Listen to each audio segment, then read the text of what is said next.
சென்னை வியாசர்பாடியில் மனைவி கண்முன்னே தொண்டைராஜ் என்ற ரவுடி ஓட ஓட விரட்டி வெட்டி கொல்லப்பட்டுள்ளார். செய்தியாளர் சரவணகுமார் இணைப்பில் இருக்கிறார். சரவணகுமார், வணக்கம். சென்னையில் ரவுடி ஓட ஓட விரட்டி வெட்டி கொலை செய்யப்பட்டார். விவரங்களை சொல்லுங்க.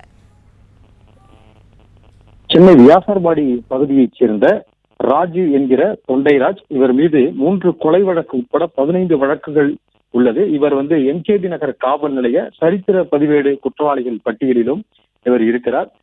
இந்த நிலையில இன்று ராஜு என்கிற இந்த தொண்டைராஜ் அவர் தற்பொழுது மணலி பகுதியில் வசித்து வரக்கூடிய நிலையில இவருடைய அம்மாவை பார்ப்பதற்காக ஏற்கனவே இவருடைய பூர்வீக வீடான வியாசர்பாடி உதயசூரிய நகரில் இருக்கக்கூடிய வீட்டிற்கு வந்த பொழுது இவருடைய மனைவியையும் அழைத்துக் கொண்டு இருசக்கர வாகனத்தில் வந்திருக்கிறார். அப்பொழுதுதான் கொலை கும்பல் 9 பேர் கொண்ட கும்பல் இவரை வெட்டி கொலை செய்திருக்கிறார்கள்.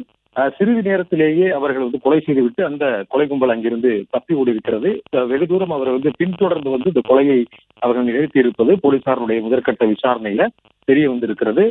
பல்வேறு வழக்குகள்ல தொடர்ந்து அவர் நீதிமன்றத்திற்கும் சென்று வந்திருக்கிறார். ஏற்கனவே சிறையில் இருந்த இந்த தொண்டைராஜ் என்ற இந்த ரவுடி கடந்த பிப்ரவரி மாதம் 14ஆம் தேதி தான் பிணையில் வெளியில் வந்திருக்கிறார். பிறகு காவல்துறையினர் அவருடைய பிணையை ரத்து செய்ய வேண்டும் என்று ஒரு மனுவையும் தாக்கல் செய்து அது விசாரணையில் இருந்து வருகிறது. அதாவது வர 22ஆம் தேதி மீண்டும் அது தொடர்பான வழக்கில் அவர் ஆஜராக வேண்டிய நிலை இருக்கக்கூடிய நிலையில் தான் அவரை இந்த கொலை கும்பல் கொலை செய்திருக்கிறது. 3 கொலை வழக்குகள் இவர் மீது இருப்பதனால இந்த பின்னணியில இந்த கொலை வழக்குக்கு பழி வாங்குவதற்காக, அந்த கொலைக்கு பழி வாங்குவதற்காக இந்த கொலை கும்பல் இது போன்ற செயலில் ஈடுபட்டிருக்கலாம் என்று போலீசார் சந்தேகிக்கிறார்கள். எனவே சந்தேகிக்கக்கூடிய நபர்களில் யாராவது தலைமறைவாக இருக்கிறார்களா என்பது குறித்து விசாரணை செய்து கொலை கும்பலை தேடி வருகிறார்கள்.